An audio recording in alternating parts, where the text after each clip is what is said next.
কিন্তু ইদানিং ফেসবুকে আমরা দেখতেছি একজন সরকারি কর্মচারী হয়ে মহিলা, তারপরেও তিনি মহিলা হয়ে অসামাজিক কার্যকলাপে লিপ্ত আছেন।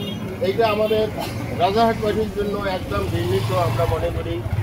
এই জন্য আমরা রাজারহাটবাসী সবাই আজকে একত্রিত হয়েছি।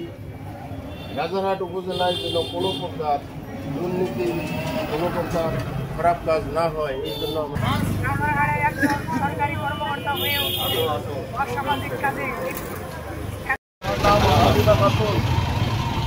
সরকারি চাকরিতে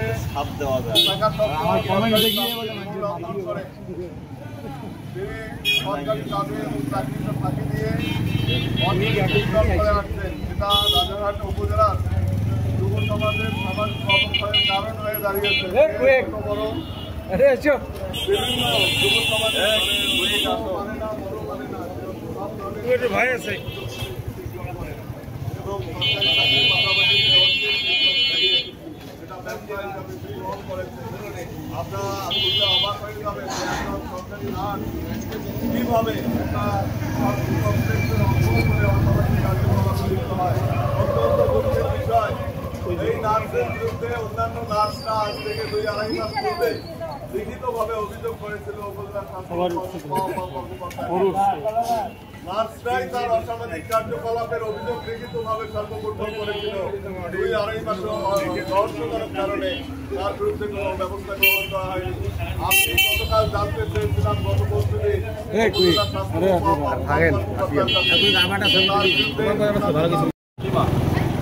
আমরা তার অপসারণ চাই।